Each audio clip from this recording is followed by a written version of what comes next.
Critical patriot دیکھنے والے سب دوستوں کو خوش آمدید. آج ایک دفعہ پھر میرے ساتھ موجود ہیں پروفیسر ڈاکٹر پرویز ہود بھائی صاحب. پرویز صاحب پاکستان کے شاید سب سے ویل نون پبلک انٹلیکچوئل ہیں, فزکس کے استاد ہیں, اور حال ہی میں انہوں نے ایک ادارہ قائم کیا ہے دا بلیک ہول, جو میرے گھر کے بالکل قریب ہے, اور مجھے خوشی ہے کہ انہوں نے اس جگہ کا انتخاب کیا. پروفیسر صاحب, welcome to the show. Thank you. تو سر, کیسا رہا تجربہ؟ یہ مارچ میں آپ نے سٹارٹ کیا دا بلیک ہول, اور اب ایسے لگتا ہے کہ سب سے لائیولی جگہ بن گئی ہے یہ اسلام آباد کی انٹلیکچوئل ایکٹیویٹی کے لیے. Are you happy about it? I am very happy, اس لیے کہ میری کوئی بہت زیادہ امید نہیں تھی. ہم ایک ایسی جگہ بنانا چاہ رہے تھے اسلام آباد میں جہاں سائنس, آرٹ, کلچر کو فروغ دیا جائے, اور اس شہر میں کوئی ایسی جگہ نہیں ہے جہاں آپ ان موضوعات کے اوپر کھل کر بات کر سکیں. ایک یہاں گھٹن کی فضا ہے, اس شہر میں صرف نہیں پورے ملک میں. تو ہم یہ چاہ رہے تھے کہ کوئی ایک ایسا ادارہ بنایا جائے, ایک ایسی جگہ بنائی جائے جو متوسط طبقے کے لیے ہو, اور جس میں ہر قسم کے لوگ آ سکیں اور اس سے استفادہ کر سکیں. تو بلیک ہول ایک چھوٹی سی جگہ ہے, ہم نے کرائے پہ لی ہوئی ہے, اور یہ G11-3 میں ہے اسلام آباد میں. 3 منزلیں ہیں, چھوٹی ہیں. سب سے نیچے ایک آڈیٹوریم ہے جس میں کوئی تقریباً 60 لوگ بیٹھ سکتے ہیں. پھر اس کے اوپر ایک چھوٹی لائبریری بنائی ہے, اس میں ہمارے پاس کوئی اب چند ہزار کتابیں جمع ہوئی ہیں, لوگوں نے ڈونیشنز دی ہیں, اور ادھر ہر کوئی آ کر بیٹھ سکتا ہے اور چاہے تو دن گزار سکتا ہے. اور اب بڑی خوشی کی بات ہے کہ وہ لائبریری بھری ہوئی رہتی ہے, اس میں بس جگہ کی ہمیں کمی ہے. اور پھر اور سر, یہ لائبریری سنڈے کو بھی کھلی ہوتی ہے؟ یہ صبح سے لے کر شام تک, رات 9 بجے تک کھلی ہوتی ہے, ہفتے میں 7 دن. تو ہم کبھی بند نہیں کرتے. Very good. پھر ہاں, اور پھر اس لائبریری کے اوپر ہم نے ایک چھوٹی سی لیب بنائی ہوئی ہے بچوں کے لیے. تو اس میں بچے آ کر اپنے ایکسپیریمنٹس کر سکتے ہیں. ہم نے کچھ سائنس کے کھلونے وہاں بنائے ہیں. اسکول کے بچے, ہمارے بلیک ہول کے آس پاس کئی اسکول ہیں, تو ان میں سے کچھ اسکول اپنے بچوں کو یہاں بھیجتے ہیں دن کے وقت, صبح کے وقت, اور وہ پھر ان کھلونوں کے ساتھ کھیلتے ہیں, اور اس طرح سے سائنس میں ان کی دلچسپی بڑھتی ہے. تو ہماری کوشش یہ ہے کہ اس چھوٹے سے ادارے سے نا سائنس کی شمع جلائی جائے, کیونکہ سائنس ہے نہیں پاکستان میں اس قدر. یہ ضروری چیز ہے, لیکن یہ وہ چیز ہے جو یہاں ناپید ہو گئی ہے. ہاں, لوگ بچے جو ہے وہ اسکولوں میں سائنس تو پڑھتے ہیں, مگر ویسے ہی پڑھتے ہیں جیسا کہ وہ کوئی دوسرے مضامین پڑھتے ہیں, رٹو رٹو رٹو. تو اس چیز کا کوئی فائدہ نہیں. ہم یہ چاہتے ہیں کہ وہ ان چیزوں کو سمجھیں اور خود اپنے ہاتھوں سے چیزیں بنائیں. اچھا پروفیسر صاحب, یہ بتائیے گا کہ سائنس کی جو سچویشن ہے ابھی, پاکستان نے کچھ نامی گرامی سائنسدان پروڈیوس کیے. آج کل اتنا ہمیں نہیں, کوئی نام, بڑے نام نہیں سننے کو ملتے. مثلا سلیم الزمان صدیقی ایک بہت بڑے سائنسدان تھے, پھر ڈاکٹر سلام تھے, اور بڑے نام کون سے ہیں جو پاکستان نے پروڈیوس کیے؟ دیکھیے, بس یہی نام ہے. کچھ بہت اچھے ٹیلنٹڈ اسٹوڈنٹس ہمارے تھے, لیکن وہ پاکستان چھوڑ گئے, اور اب وہ کچھ امریکہ میں ہیں, کچھ یورپ میں ہیں. لیکن پاکستان کے اندر میں کسی اور کا نام لے نہیں سکتا. بہت دکھ ہوتا ہے یہ کہہ کر, لیکن یا دیٹس دا ٹروتھ. تو انڈیا میں کیا سچویشن ہے؟ وہاں پہ کتنے ہوں گے جو بہت نامی گرامی سائنسدان ہیں, انٹرنیشنلی نون ہوں جو؟ بہت ہے, بہت کافی زیادہ ہیں. میں ये की कोशिश भी नहीं कर सकता, लेकिन अब इंडिया दुनिया के तरक्की याफ्ता साइंसी ममालिक में शुमार होता है और उसमें हर शोबे में मैं ये कहूँगा particle physics, condense matter physics, plasma, फिर जो दूसरे शोबाजात हैं, कम्युनिकेशंस थियरी, क्वांटम कंप्यूटेशन और इसके अलावा बायोलॉजी में, जेनेटिक्स में, हर शोबे में आपको इंडियंस बहुत से नज़र आते हैं। तो हाँ, ये अब फ़र्क इस कदर वाज़े हो गया कि इसको छुपाया नहीं जा सकता। पहले तो ये कहते थे कि हाँ, इंडिया बड़ा मुल्क है इसलिए उधर ज़्यादा साइंटिस्ट हैं, पाकिस्तान छोटा है, इधर कम है, लेकिन ये हकीकत नहीं है। असल बात, असल खराबी कुछ और है। वहां पे तो सर पंडित जवाहरलाल नेहरू ने कोशिश की थी, और शायद ये टर्म भी उन्होंने खुद ही क्वाइन की, scientific temper. Scientific temper promote करने की कोशिश की। तो हमारे यहाँ तो वो सूरत हाल नहीं है। कोई हमारा ऐसा हुक्मरान नहीं था जिसने साइंटिफिक टेम्पर प्रमोट करने की कोशिश की हो। हाँ, इसलिए कि जो हमारे हुक्मरान रहे हैं, वो इसी इधर ही के लोगों से आखिर ऊपर उठे हैं और उनकी जो कदरें हैं, वो आम कदरों से ज़्यादा मुख्तलिफ नहीं हैं। तो अगर इसको समझना है, तो ये सवाल करना चाहिए कि हमारे आम लोगों में साइंस की समझ, उसका शऊर क्यों नहीं है? तो इसके लिए हमें बहुत पीछे जाना पड़ता है तारीख में। वो मैं बार-बार बयान करता हूँ, शायद आपसे भी कभी इस इस मसले पर बात हुई होगी, मगर आप चाहें तो मैं अ, इसका एक मुख्तसर जी प्लीज। जायज़ा ले सकता हूँ। अच्छा, तो देखिए, मसला ये है कि पाकिस्तानी अपने आप को अ, अरब के साथ जोड़ते हैं, इंडिया के साथ, इस धरती के साथ, इस बड़े-सग़ीर के लोगों के साथ नहीं जोड़ते। लिहाज़ा जब साइंस की बात आती है, तो वो देखते हैं उधर अरब की तरफ, जहाँ इब्नुल हैशम था, अल-किंदी था, जाबिर इब्न हय्यान था, वग़ैरह-वग़ैरह, उमर ख़याम। तो वो कहते हैं कि देखो, हमारे पास साइंस तो थी, लेकिन वो अब नहीं है। ख़ैर, हमारी माज़ी भी बहुत शानदार है। अब मसला ये है कि वो जो अरब थे, उनकी साइंस कभी इस बड़े-सग़ीर में पहुँची नहीं।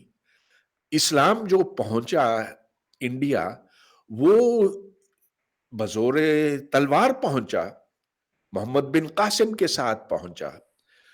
इस्लाम जो जो रोशन ख़याल इस्लाम था, वो 9वीं से लेकर 13वीं सदी तक था और वो अरब तक महदूद था, वो इधर नहीं पहुँचा।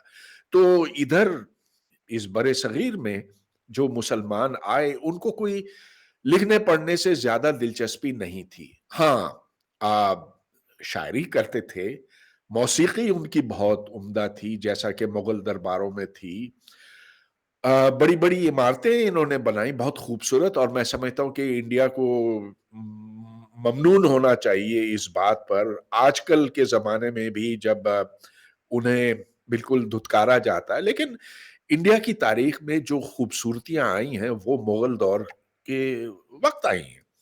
लेकिन मुग़लों ने कोई लिखत-पढ़त, कोई तहक़ीक़, कोई तजस्सुस, कोई साइंस, कुछ इस तरफ उनका रुझान नहीं था। नतीजा ये कि जैसे-जैसे वक़्त गुज़रता गया, तो मुसलमान और भी ज़्यादा इस चीज़ में पड़ गए कि हमारी हुक्मरानी क्यों नहीं है पूरी इंडिया के ऊपर।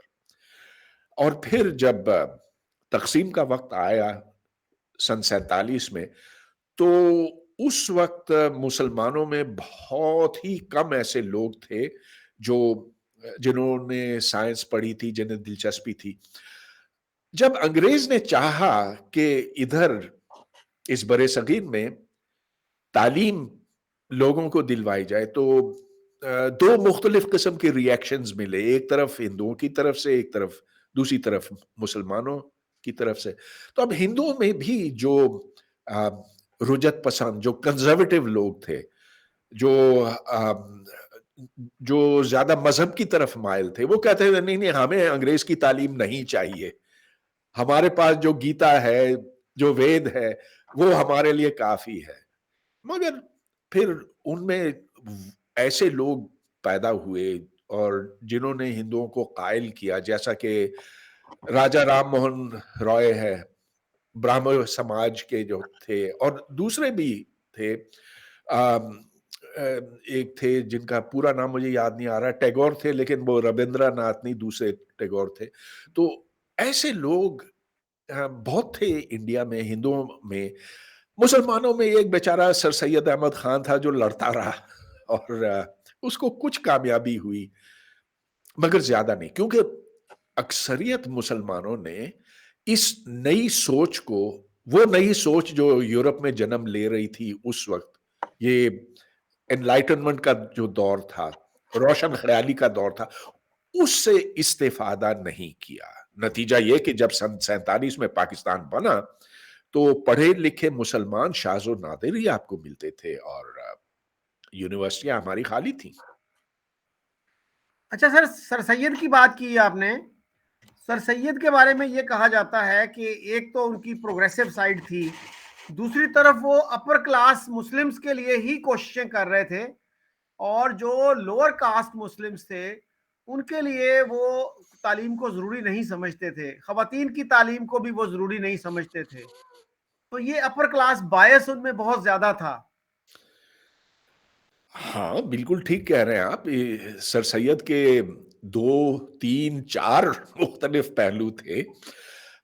एक तरफ तो ये था कि वो बहुत साइंस के एतबार से प्रोग्रेसिव थे। उन्होंने पूरी जो इस्लामी सोच है उसको एक नए सांचे में ढालने की कोशिश की। मिसाल के तौर पर उन्होंने कहा कि हाँ, कुरान हर मुसलमान को मानना पड़ता है कि कलाम इलाही है, कि इसमें जरा भी रद्द-ओ-बदल नहीं हुआ है, कि इसमें हर लफ्ज सच्चा है। लेकिन दूसरी तरफ साइंस भी तो है, और साइंस और जो कुरान में है, जगह जगह ऐसे लगता है कि इनमें तजाद है, लेकिन असल में तजाद नहीं है। सर सैयद का ये कहना था, क्योंकि इसको अच्छी तरह से समझने की जरूरत है। तो फिर उन्होंने ऐसी तावीलें निकाली उसमें से, जैसा कि वो कहते थे कि रसूलुल्लाह का ऊपर जाना, मिराज। मेराज, मेराज जो है वो महज एक कहानी है, एक एक एक मुहावरा है, एक तमसील है, ये हकीकी नहीं है। ये एक कहानी है जो बुद्धू लोगों को सुनाने के लिए गढ़ी गई। फिर उन्होंने कहा कि ये जो बड़ा सैलाब आया था, नूह का सैलाब, ये भी एक कहानी है, ये भी बुद्धू लोगों को सुनाने के लिए। तो ये जो बातें उन्होंने की ना, उसका बड़ा रद्द अमल हुआ, लिहाजा उनके ऊपर 5,555 कुफर के फतवे लगे। तो सैयद का एक पहलू तो ये था, he was very progressive, he was a rationalist. और ये मैं कहता चलूं कि इस्लाम में रैशनलिज्म की एक तारीख है। अगर आप पीछे की तरफ देखें तो आपको मोतजिला तहरीक, मोतजिला जो कहते थे कि इंसान अपनी अक्ल से दुनिया को, कायनात को समझ सकता है, वो चीज भी थी एक जमाने में, लेकिन वो मुल्लाओं की भेंट चढ़ गई। मुल्ला ने आकर ऐसा उनका कला कमा किया, खत्म किया, कि अब तो आ, मैं दावे से कह सकता हूं कि जो मुसलमानों की अमूमी सोच आज है, यानी कि 21वीं सदी की है, वो कम प्रोग्रेसिव है बनिस्बत वो जो 11वीं सदी में होती थी। So there has been a definite regression, हम पीछे गए। अच्छा, अब आप सर सैयद की जो बात कर रहे थे, वो हाँ, ये कहते थे कि जो गरीब मुसलमान हैं, ये जो टांगे वाले हैं, ये जो खेत मजदूर हैं, ये जो रिक्शा वाले हैं, ये असल में इंसान ही नहीं है। और वो बंगालियों को भी बहुत हकारत की नजर से देखते थे। वो कहते थे ये बंगाली, ये छोटे काले ठिगने, ये कहाँ के मुसलमान बने। मुसलमान तो वो होता है जो थोड़ा सा जरा गोरा हो, जो उर्दू बड़ी अच्छी बोल सकता हो, जिसका काफ सही निकलता हो, जिसका आइन सही निकलता हो। तो ये जो वो बंगाली है, he just looked down on the Bengalis। तो हाँ, ये भी फिर औरतों के मामले में वो कहते थे कि हाँ, औरतों को बाहर निकलने की क्या जरूरत है। लेकिन देखें शकील, हमें एक शख्स को, एक तारीखी शख्सियत को अपने ज़माने के इक़दार के हवाले से देखना चाहिए। ये नहीं कि आजकल हम औरतों को अपने मर्दों के बराबर समझते हैं, जो कि बिल्कुल सही बात है। लेकिन उस ज़माने में औरतों को अमूमी तौर पर बहुत कम दर्जा दिया जाता था, और सर सैयद उसी सोच के कायल थे। जो कमाल है ना सर सैयद का, वो ये है कि उन्होंने मुसलमानों को जदीदियत तक पहुंचाने की हत्तुल इम्कान कोशिश की, और इसमें खैर वो किसी हद तक कामयाब हुए, लेकिन बहुत ज्यादा नहीं। सर सैयद का सर जो व्यू था मेराज का, उसके बारे में बहुत से और उलमा भी हैं जो कहते हैं कि वो फिजिकल नहीं थी, ख्वाब में हुआ ये सब कुछ। तो इस तरह की एक एक ट्रेडिशन जो है वो इस्लामिक स्कॉलरशिप में भी मौजूद है। और आजकल सर इंडिया में पसमानदा मुस्लिम्स की एक बड़ी मूवमेंट है। उनके एक लीडर का मैंने इंटरव्यू किया, तो वो सर सैयद को भी काफ़ी क्रिटिसाइज करते हैं। उनके जो है ना इस तरह के जो व्यूज़ हैं कि जो लो कास्ट मुस्लिम्स हैं उनको तालीम की ज़रूरत नहीं है, या वो उनको बहुत हिकारत से, जैसे आपने कहा, देखते थे। हाँ, तो मैं आपको अपना एक किस्सा सुनाता हूँ। मुझे जी। हैदराबाद दक्खन में मौलाना अबुल कलाम आज़ाद उर्दू यूनिवर्सिटी में बुलाया गया, और वहाँ पहले तो मुझे उनसे ये कहा कि आप थियरी ऑफ रिलेटिविटी पर लेक्चर दें उर्दू में। मैं कहा ठीक है। लेकिन फिर उसके एक दिन पहले उन्होंने कहा कि नहीं, आप ये बताएं कि मुसलमानों को तालीम की कितनी जरूरत है। मैं कहा ठीक है, आपने आ, मौजू तो बदल दिया। लेकिन अब मैं वहां जब पहुंचा तो देखा कि उधर का जो माहौल है, वो देखकर तो मैं शिश्तर होकर रह गया। बुरके बुरके बुरके, दाढ़ी दाढ़ी दाढ़ी, चलिए वो भी ठीक। हमारी इस्लामिक यूनिवर्सिटी इस्लामाबाद में भी इतने मैंने नहीं देखे, लेकिन ठीक। अब वहां जो मैंने सर सैयद की कुछ तारीफें की, वो उन पर बहुत गिरा गुजरी, बहुत बुरा लगा उनको। और फिर वो इतने खफा हो गए कि जो वाइस चांसलर साहब उस वक्त मौजूद थे, उन्होंने कोई घंटा लगा दिया ये बताने के लिए कि असल में जो मैं कह रहा हूं वो इतना सही नहीं है। और he try to cover up because the people were so angry. तो हाँ, आपकी बात बिल्कुल ठीक है कि सर सैयद की तारीफ करना आ, आजकल का जो फिक्री माहौल है उसमें भी बहुत से लोग इसको मायूब, गलत समझते हैं। बावजूद इसके कि सर सैयद तो 150 साल, पौने 200 साल पहले के थे, लेकिन आज भी उन सर सैयद की बातें उनको बहुत खटकती हैं।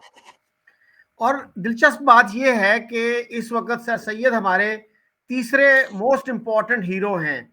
जिन्ना और इकबाल के बाद जिनकी तारीफ की जाती है पाकिस्तानी टेक्स्ट बुक्स में, पाकिस्तानी मीडिया में, वो सर सैयद ही हैं। बेशुमार इदारे और सड़कें उनके नाम पे हैं। तो इसके बावजूद जो उनके मजहबी ख्यालात हैं उनका कोई जिक्र नहीं करता।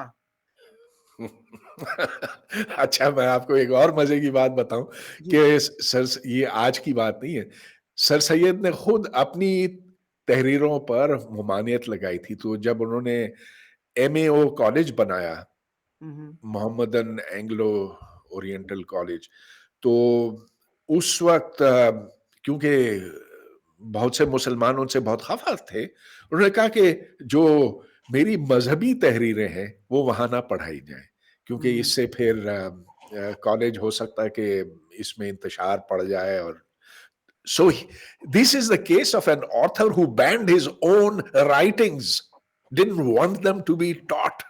कितनी मजे की बात है। इस तरह का एक वाकया सर एनडब्ल्यूएफपी में भी हुआ था। कयूम खान एक साहब थे, कयूम खान, उन्होंने एक किताब लिखी जिन्ना साहब और मुस्लिम लीग के खिलाफ।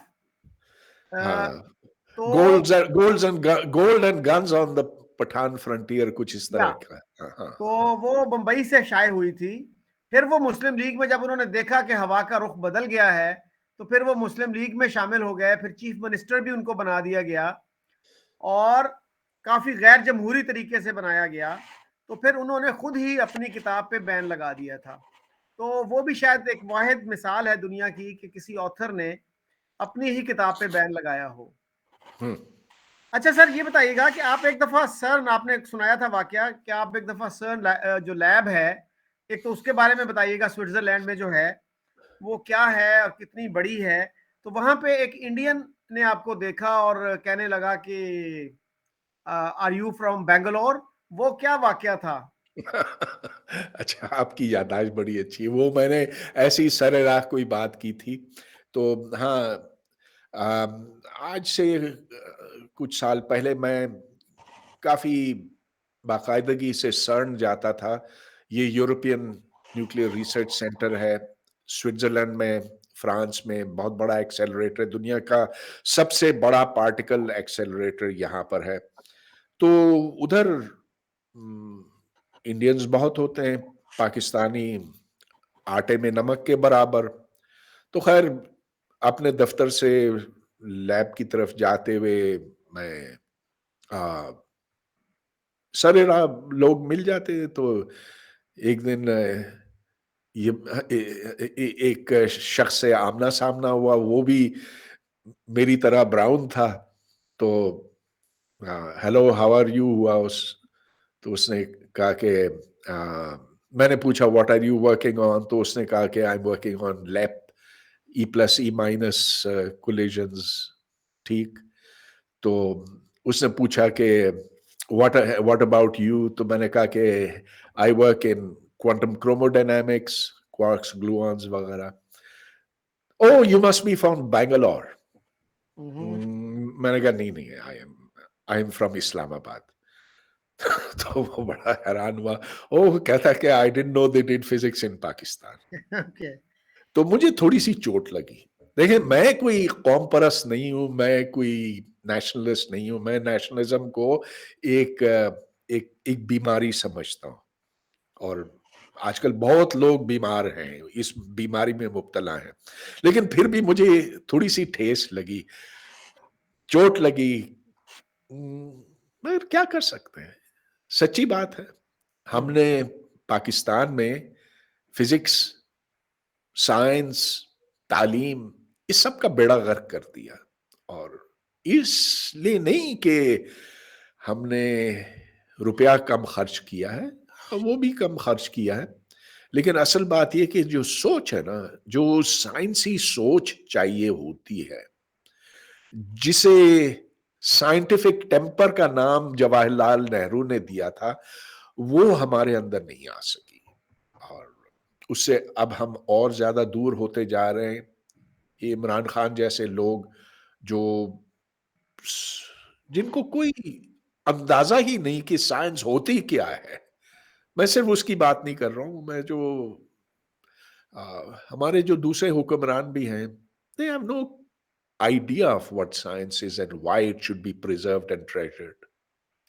नेशनलिज्म के बारे में जो आपने कहा, इसी तरह के ख्यालात का इजहार आइंस्टाइन ने भी किया था ना। तो इन्फेंटाइल डिजीज और मीजल्स ऑफ मैनकाइंड उन्होंने कहा था नेशनलिज्म को।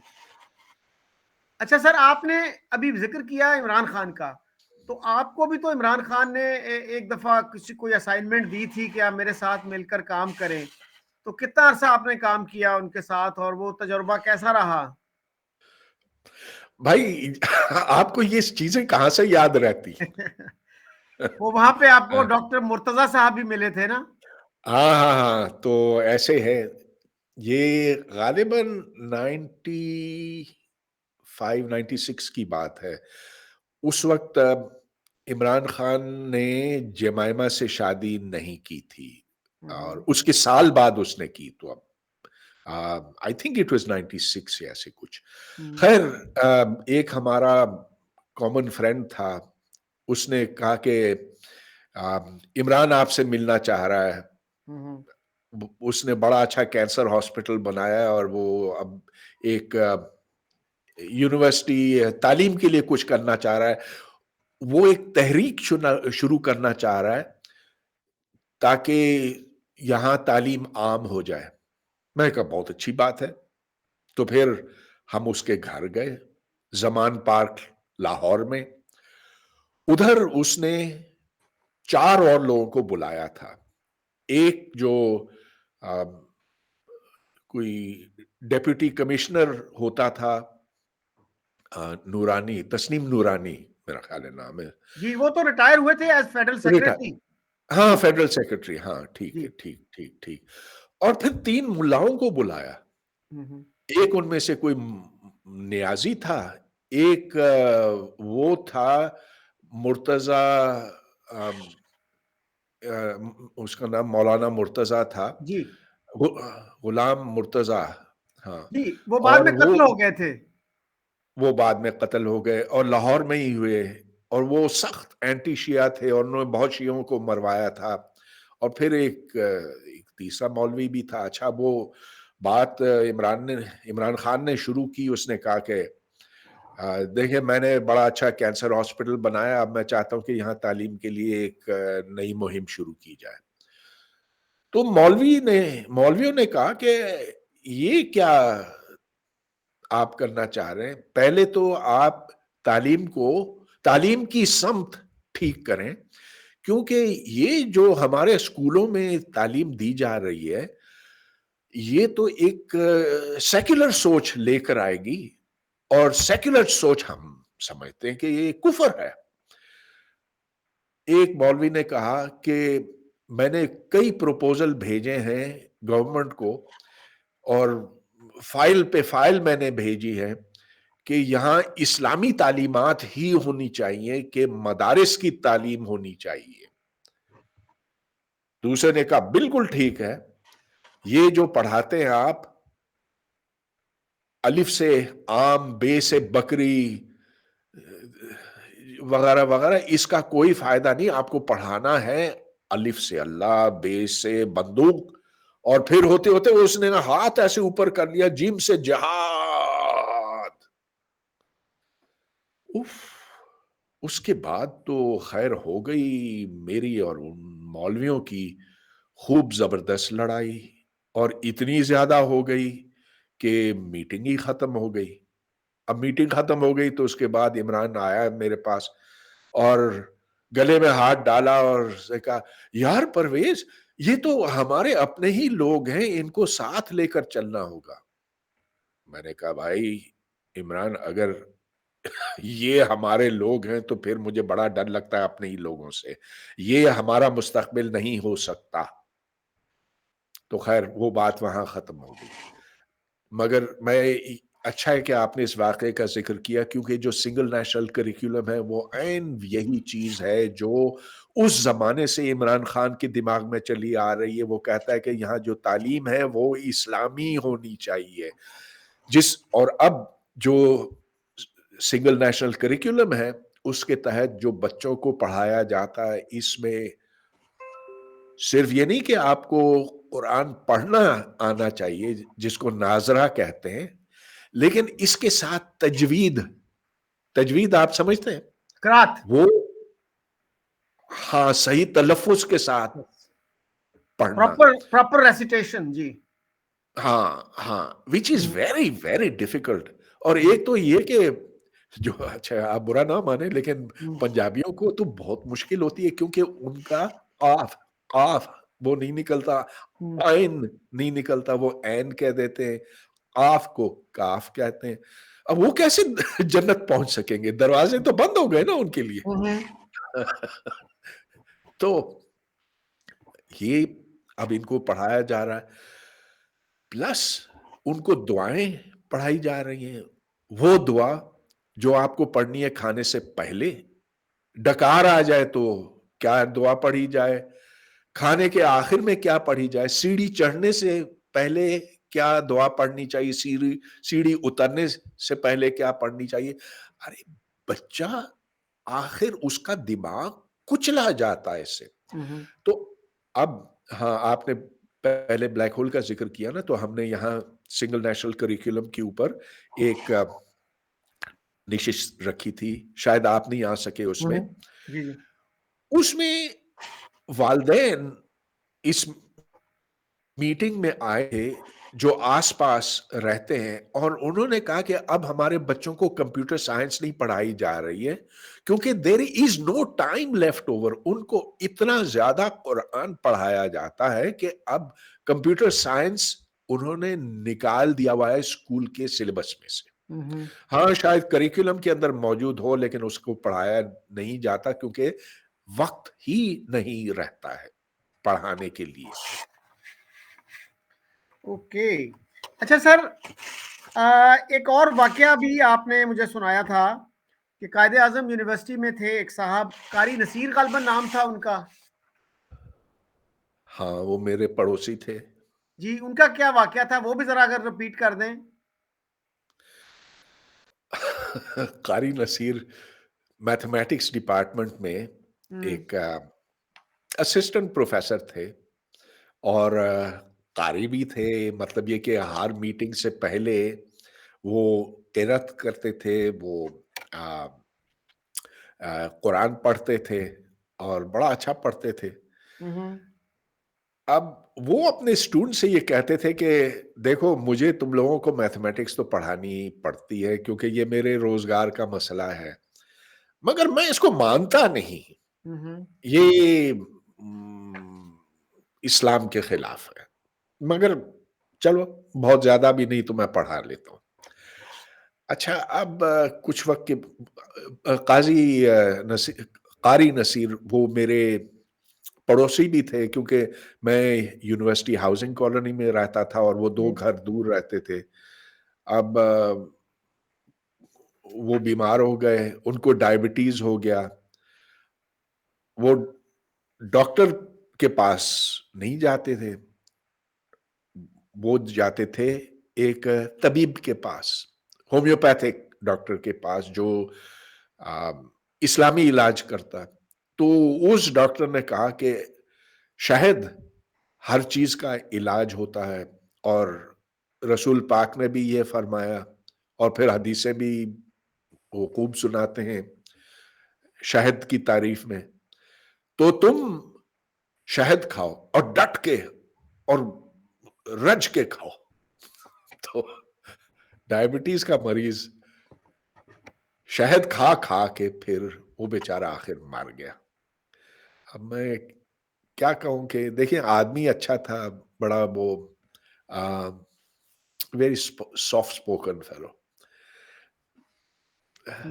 लेकिन जब लोग इस तरह की चीजों के ऊपर यकीन करते हैं तो फिर उनकी खैर नहीं होती ना।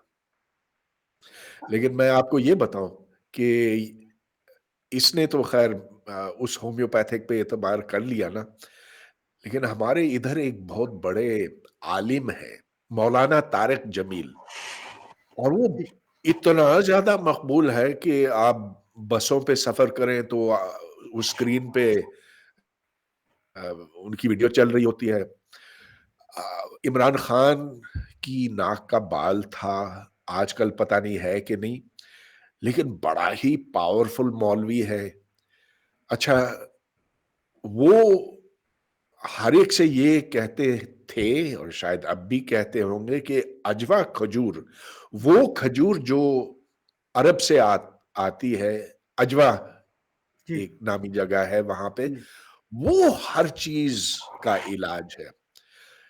मगर ये मौलवी थोड़ा सा तेज है ना, इसको पता है, अब दिल ही दिल में पता है कि ऐसा होता नहीं है। तो जब दिल का मर्ज हुआ, ये साहब गए اور انہوں نے سٹینٹ ڈلوایا، جس کا مطلب یہ کہ انہوں نے سرجری کروائی، انہوں نے جا کر ان اکوپمنٹ کا فائدہ اٹھایا جو جو کافروں نے بنایا تھا، جو یہودی بناتے ہیں، جو عیسائی بناتے ہیں، جو غیر مسلم بناتے ہیں.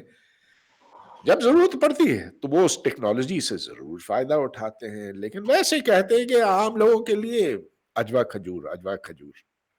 طارق جمیل صاحب تو MBBS کر رہے تھے، پھر وہ چھوڑ کے ریلیجن کی طرف چلے گئے، تو ان کو ان چیزوں کا تو اندازہ ہے نا جی کہ کس کس کس صورتحال میں کیا علاج کروانا چاہیے. اچھا سر، آپ کا ایک واقعہ جو ہے وہ گورنر پنجاب کے گورنر تھے سرور صاحب، جو برٹش پارلیمنٹ کے ممبر بھی رہے اور اسکاٹ لینڈ میں ان کا گھر ہے. تو ویسے تو ان کا تعلق پیر محل سے ہے جو فیصل آباد کا ایک چھوٹا سا قصبہ ہے. تو وہ پھر اسکاٹ لینڈ چلے گئے تھے، وہاں پہ کافی انہوں نے پیسے کمائے، پھر وہ پاکستانی پالیٹکس میں آ گئے اور گورنر بن گئے پنجاب کے. نواز شریف گورنمنٹ میں بھی تھے وہ، اور پھر عمران گورنمنٹ میں بھی گورنر رہے. تو آپ کی ایک ان سے بھی ملاقات ہوئی تھی، تو وہ کیسی رہی؟ اچھا، ارے بھائی کمال کی بات ہے شکیل، کیا کیا چیزیں آپ نے سنی ہوتی ہیں. بہرحال یہ بھی بہت مزے کا قصہ ہے. وہ یوں کہ مجھے ایف سی کالج سے نکال دیا، اس میں تفصیل میں نہیں جانا چاہتا. تو کسی نے کہا کہ آپ غلام سرور جو اس محمد وقت سرور. گورنر، نہیں غلام سرور نام ہے، غلام سرور. اچھا، میں نے یہ سنا تھا محمد سرور. نہیں غلام سرور نام ہے. ہی واز گورنر پنجاب، اور یہ 2020 کی بات ہے. تو آپ ان سے ملے.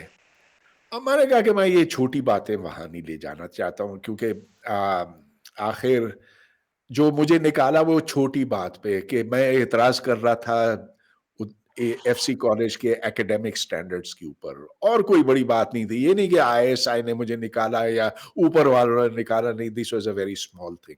تو میں نے سوچا کہ اس کام کے لیے تو میں نہیں جاؤں گا، لیکن اگر گورنر آف پنجاب سے میری ملاقات ہو سکتی ہے، میں بہت چھوٹی چیز ہوں، وہ بہت بڑی چیز ہے، اور مجھے بڑا تجسس ہے.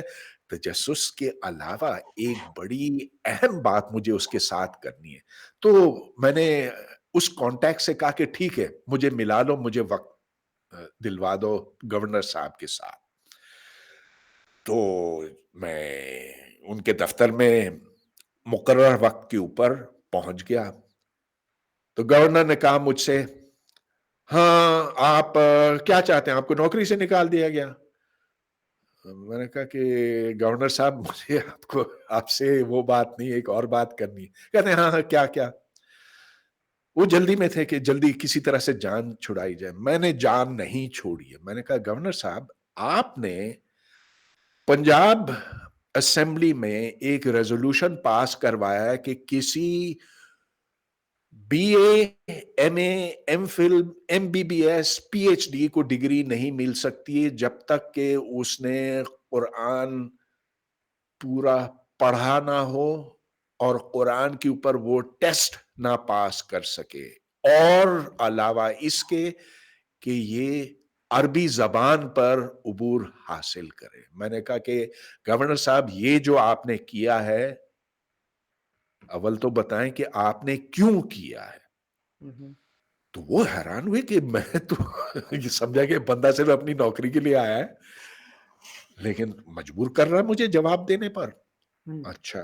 تو انہوں نے کہا کہ دیکھو، عربی دنیا میں سب سے بڑی زبان ہے، اور اس کے اندر اور پاکستان کے عرب ممالک کے ساتھ بہت اچھے تعلقات ہیں، اور جو ہمارا ٹریڈ ہے وہ زیادہ عرب کے ساتھ ہے، سعودی عرب کے ساتھ ہے، کویت کے ساتھ ہے، وغیرہ وغیرہ. میں نے کہا معذرت کے ساتھ گورنر صاحب، ہماری جو زیادہ تجارت ہے وہ امریکہ کے ساتھ ہے، وہ یورپ کے ساتھ ہے، کچھ چین کے ساتھ ہے، اور اس کے بعد ان کے ساتھ ہے.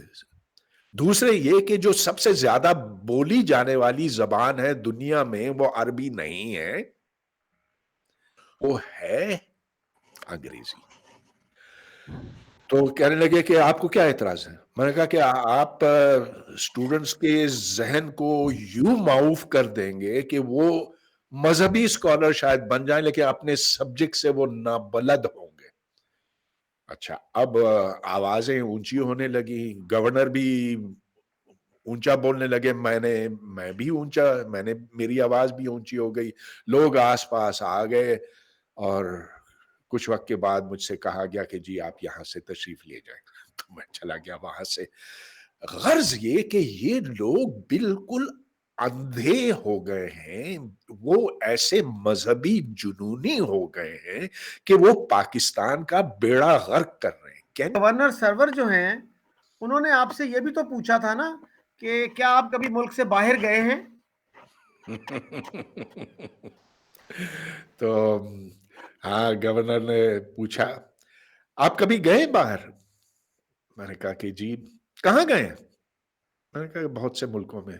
तो आपको पता नहीं कि उधर अरबी कितनी बोली जाती है? मैंने कहा नहीं।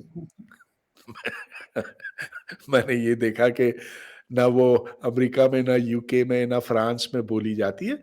अरब मैं ज्यादा नहीं गया हूँ, बस हाँ गुजरते गुजरते दुबई एयरपोर्ट पे रुका हूँ, लेकिन उधर भी तो यहाँ अंग्रेजी ही चलती है। तो आपकी बात सही होगी कि सऊदी अरब में अरबी चलती है, मगर हमें उससे क्या लेना देना। बात यह कि हमें तो जदीद दुनिया के साथ चलना है। हम ऊंटों के जमाने से तो बहुत आगे निकल गए।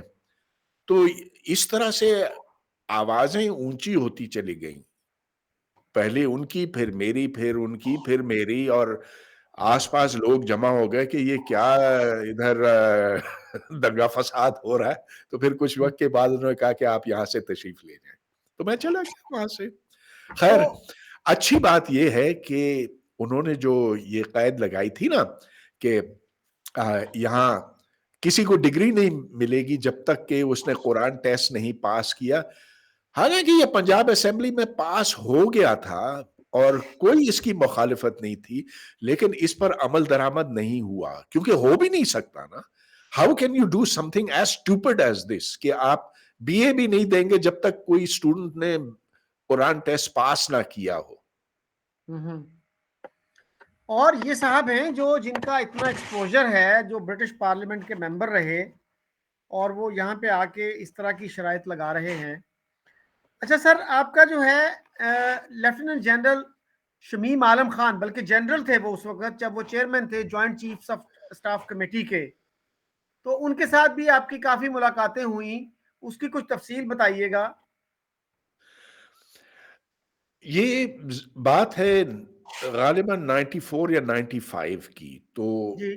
इंडिया ने जो धमाका किया था वो 98 में किया, लेकिन 95 में कुछ तैयारियां हो रही थी एटमी धमाके की, जिसको अमेरिका के सैटेलाइट्स ने देखा था, और उसके बाद ये खबर न्यूयॉर्क टाइम्स में छप गई।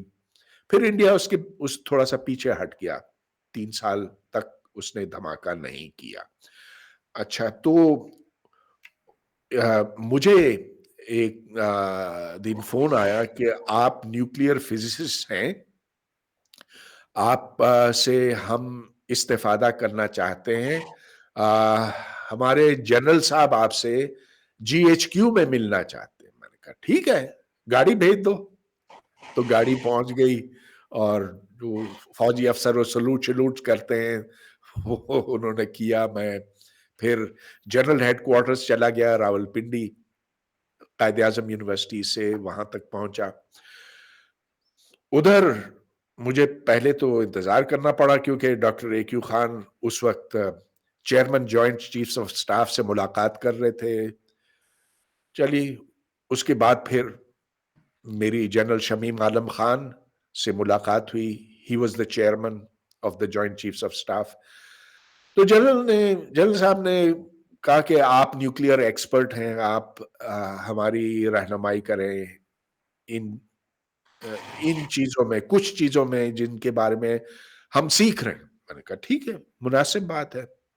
तो फिर उन्होंने कहा कि ये जो न्यूयॉर्क टाइम्स में खबर छपी है कि एक एल शेप टनल बनाया गया, آپ کیا یہ کیا چیز ہوتی ہے؟ تو میں نے پھر ان کو بتایا کہ یہ دھماکے کے بلاسٹ کو کنٹرول کرنے کے لیے ہوتا ہے، آپ سرنگ بناتے ہیں، پھر ایل بناتے ہیں، پھر اوپر سے کنکریٹ بھرتے ہیں وغیرہ وغیرہ. یہ پھر اور باتیں ہوئی نیوکلیئر ویپنز کے بارے میں، حالانکہ میں نیوکلیئر ویپنز ایکسپرٹ بالکل نہیں ہے، لیکن ظاہر ہے کہ نیوکلیئر فزکس کے حوالے سے کچھ نہ کچھ تو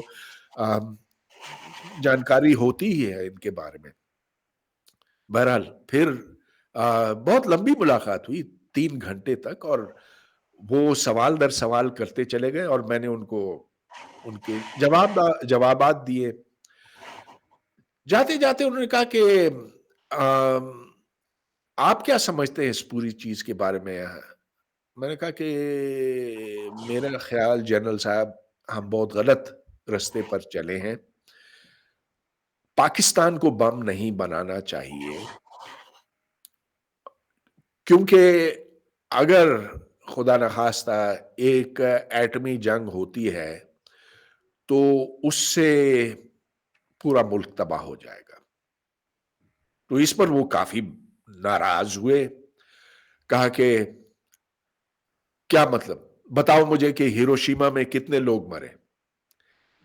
میں نے کہا کہ کچھ 2 لاکھ 200,000 لوگ بالآخر مرے، کچھ ڈائریکٹ بلاسٹ سے، کچھ آگ سے، کچھ بلڈنگوں کے گرنے سے، کچھ ریڈیشن سے، لگ بھگ 200,000. بتاؤ انڈیا کے پاس کتنے بم ہیں؟ میں کہا جنرل صاحب یہ تو آپ کو بہتر پتا ہوگا، لیکن لوگ کہتے ہیں کہ انڈیا کے پاس 100 بم ہے، ایٹم بم. تو what is 2 lakhs multiplied by 100؟ میں کہا 20 ملین. پاکستان کی آبادی کتنی ہے؟ میں نے کہا اٹس 100 ملین. اس زمانے میں لگ بھگ اتنی ہی تھی، 120 ملین. دیکھا نا 20 ملین آؤٹ آف 120 ملین کچھ بھی نہیں ہے. 100 million still survive much more, 5 times more than the number who have died. Oh my gosh. تو جو 20 ملین کا مرنا ہے ان کے لیے قابل قبول تھا، کیونکہ وہ یہ کہتے تھے the Pakistan army will never be defeated. اچھا اس سے پہلے انہوں نے مجھے بتایا کہ وہ جنرل ضیاء الحق کے ساتھ، کہ جنرل ضیاء الحق نے ان کو یہ آرڈر بھیجا تھا کہ تم میرے ساتھ چلو گے دلی. دلی جہاں اس زمانے میں ایک معاہدے پر دستخط ہوا تھا، no attack on each other's nuclear installations. تو یہ 1985 کی بات ہے. جنرل شمیم عالم خان نے مجھ سے کہا کہ ہی ریفیوزڈ.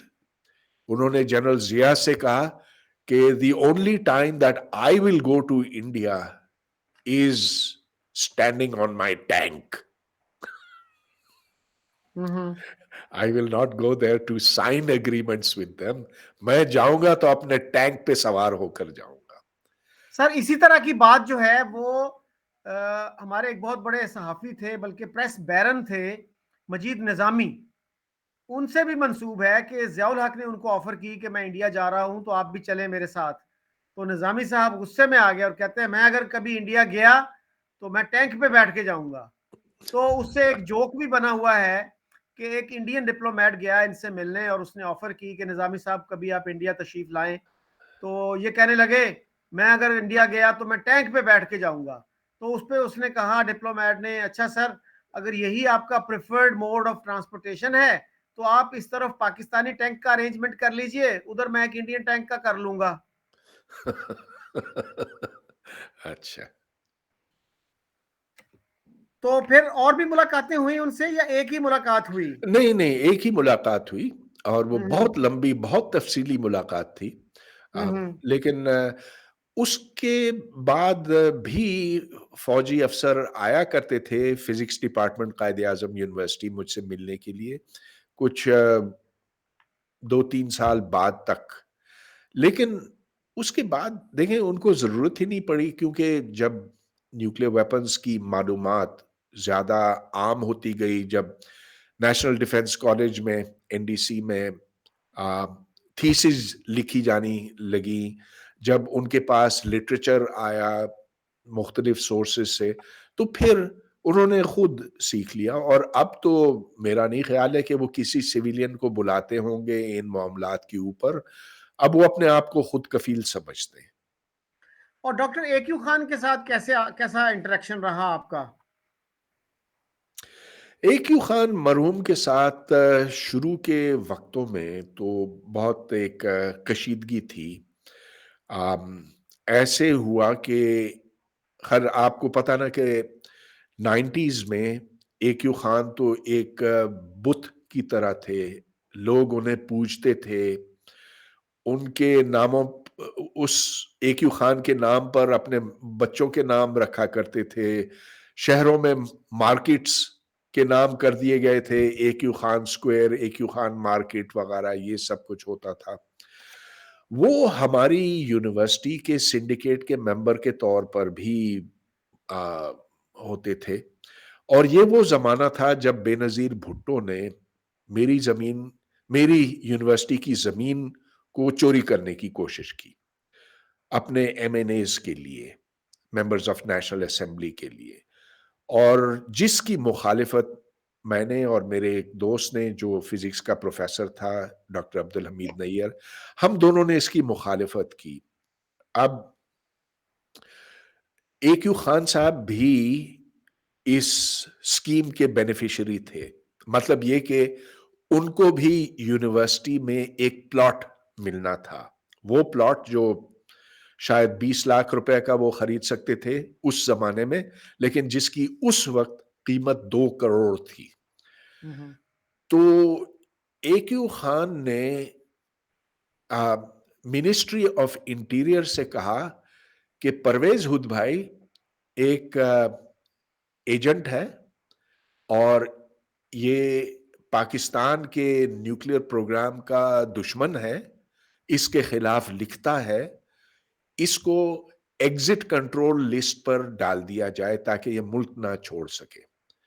तो हुआ ये कि एक दिन किसी ने मुझे फोन किया कि क्या आपको पता है कि आपका नाम ECL पे डाल दिया गया? मैंने कहा नहीं।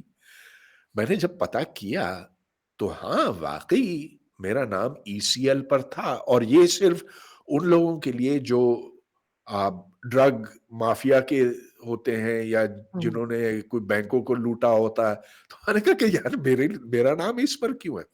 मैं फिर इंटीरियर मिनिस्ट्री, इंटीरियर जो जो सेक्रेटरी था, सेक्रेटरी इंटीरियर के पास गया।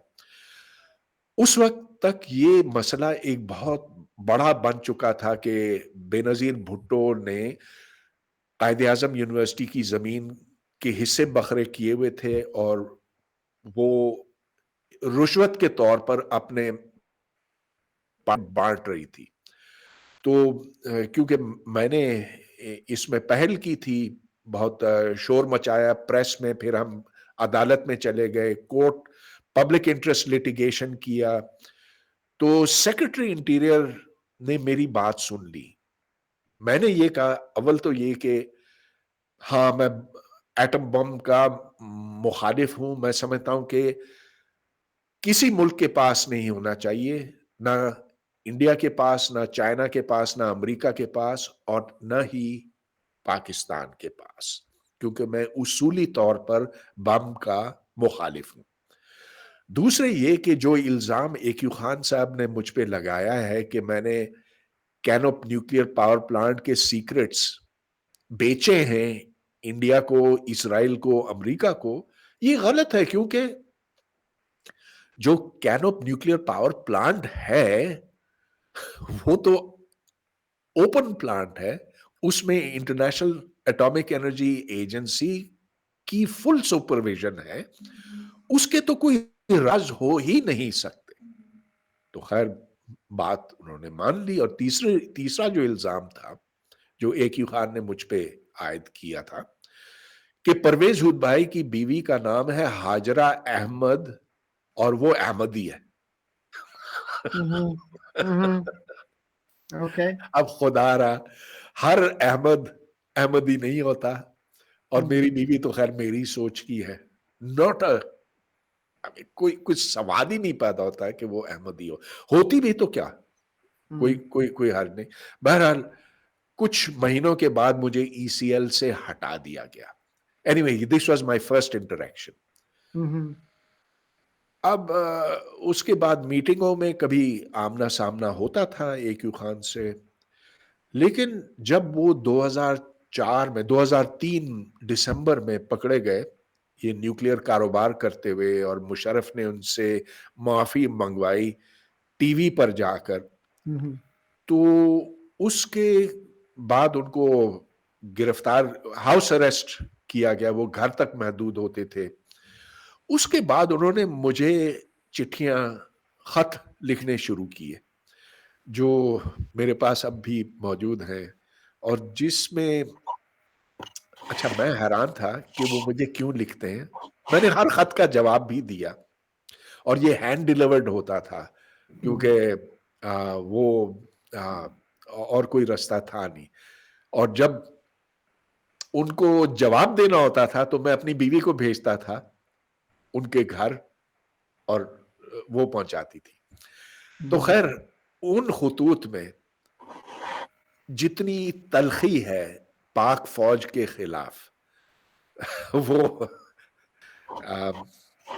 He was very very bitter. कहता है, उन्होंने एक खत में ये लिखा कि अगर मुझे पता होता कि ये ऐसे अल्फाज इस्तेमाल किए तो मैं इनके लिए कभी बम ना बनाता। ये तो आपने वो जो लेफ्टिनेंट जनरल अमजद शोएब के जवाब में वीडियो बनाई थी जिसमें उन्होंने आपको गद्दार करार दिया था, उसमें शायद आपने डिस्कस भी की ये चीज। वो मैंने दिखाया भी, लेकिन और भी खुतूत है मेरे पास जो अब तक मैंने अपने पास ही रखे हुए। अच्छा सर, आपकी किताब जो है, एक किताब पे आप काम कर रहे थे जो अब पब्लिश होने वाली है, कब पब्लिश हो रही है और क्या टाइटल है उसका? उसका टाइटल है पाकिस्तान, ओरिजिन, आइडेंटिटी, फ्यूचर, और ये राउटलेज बुक्स छाप रहा है, और पब्लिकेशन डेट उन्होंने मार्च 2023 बताई है। इसका लोकल एडिशन भी होगा पाकिस्तान में, और फिर अगर मुझे वक्त मिला तो मैं ये उर्दू में असर नौ लिखूंगा, तर्जुमा शायद करूं शायद ना करूं, लेकिन बहुत ज़ख़ीम किताब है, कोई 400 सफ़ों पर मुश्तमिल है, तो सोचना होगा कि मेरे पास इतनी फुर्सत होगी कि नहीं। तो I hope this book will be received well. तो thank you very much sir, आपने मुझे बहुत वक्त दिया। Thank you have you. Been very kind.